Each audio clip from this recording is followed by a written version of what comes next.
இப்போது சமாதான ஏஜி சபையின் தலைமை போதகர் பாஸ்டர் ஆர் கிளாரன்ஸ் மருதையா அவர்கள் தேவனுடைய செய்தியை கொண்டு வருவார்கள். கிறிஸ்துவுக்குள் அன்பானவர்களே, இந்த நாளிலேயும் இந்த நிகழ்ச்சி மூலமாக உங்களை சந்திப்பதிலும் மகிழ்ச்சி அடைகிறேன்.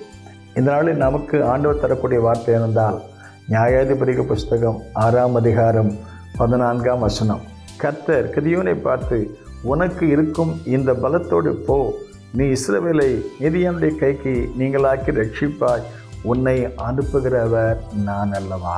இந்த சூழ்நிலை நீங்கள் கவனித்து பார்க்கும் பொழுது, இஸ்ரவேலர் கர்த்தருடைய பார்வைக்கு பொல்லாப்பானை செய்தபடினால அவர்களை 7 வருஷம் மீதியானுடைய கையில் ஒப்பு கொடுத்தார். வேதம் அழகாக சொல்கிறது, மீதியானுடைய கை இஸ்ரவேல் மேல் ஓங்கி இருந்தது என்று சொல்லப்படுகிறது. இஸ்ரவேல் மேல் ஓங்கி இருந்தபடினால என்ன நடந்தது என்றால், அவருடைய அறுவடையெல்லாம் அவருடைய எடுத்து கொண்டு போய்விட்டார்கள். அவருடைய கால்நடைகளை எல்லாம் கொண்டு போய்விட்டார்கள். அவருடைய உடைமைகள், உரிமைகள், அவருடைய சொத்து, அவருடைய சம்பத்து எல்லாம் பறிக்கப்பட்டு போனது. கண்ணீருக்கு மேல் கண்ணீர், வேதனைக்கு மேல் வேதனை, துக்கத்துக்கு மேல் துக்கம்.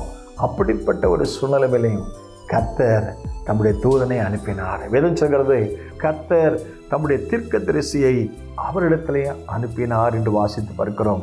அதோடு மட்டுமல்ல, அந்த கர்த்தருடைய தூதன் என்று சொல்லி 6ஆம் அதிகாரம் 11ஆம் வசனம் வாசித்து பார்க்கிறோம். கர்த்தருடைய தீர்க்கதரிசியானவர் என்று சொல்லப்படுகிறது, கர்த்தருடைய தூதனானவர் என்று சொல்லப்படுகிறது. அப்படிப்பட்ட சமயத்தில் கிதியோன் எனப்பட்ட மனிதன் இந்த மிதியானியருக்கு பயந்து தன்னுடைய வயலிலே அறுவடை செய்து கொண்டிருந்தான் என்று சொல்லி பார்க்கிறோம். அப்படிப்பட்ட மனிதனை கர்த்தர் பார்த்து சொன்ன ஒரு வார்த்தை, பராக்கிரமசாலி கிதியோனே, கர்த்தர் உன்னோடு கூட இருக்கிறார்.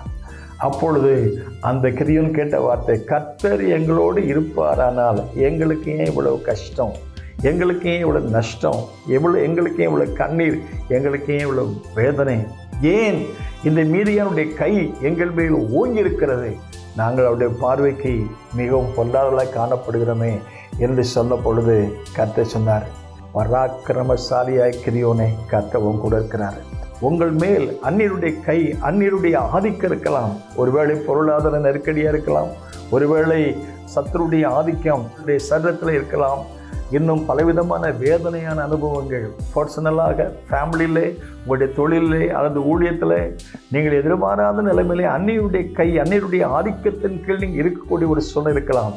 ஆனால் இப்படிப்பட்ட சூழ்நிலை மத்தியிலையும் கூட, பாடுகள் மத்தியிலையும் கூட இந்த தேவனுக்கு உண்மையாக இருக்கிறீங்களே, அதை கர்த்தர் பார்த்து அந்த சூழ்நிலையை மாற்றுவதற்கு கர்த்தர் உங்களுடைய கண்ணீருக்கு, உங்களுடைய முறையீட்டுக்கு, இஸ்ரவேல் ஜனங்கள் தங்களுடைய வேதனையை கர்த்தர் நோக்கி முறையிட்ட போது தேவன் தம்முடைய தூதனை அனுப்பினார். இந்த நிகழ்ச்சியை கவனித்து பார்க்கும் பொழுது, சிந்திக்கும் போது என்னுடைய மனதிலே கர்த்தர் கொடுக்கிற வார்த்தை என்னவென்றால், டிவைன் என்கவுண்டர், தெய்வீக சந்திப்பு. மனுஷீக சந்திப்பினால் பாதிக்கப்பட்ட கிதியோனுக்கு ஒரு தெய்வீக சந்திப்பு.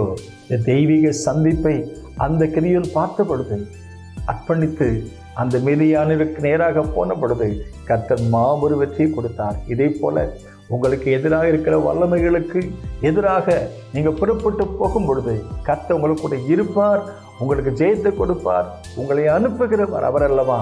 ஆகவே இந்த நாளிலே நீங்கள் ஜெயத்தை காண்பீர்கள். ஜெயமோ கர்த்தரால் வரும். May God bless you.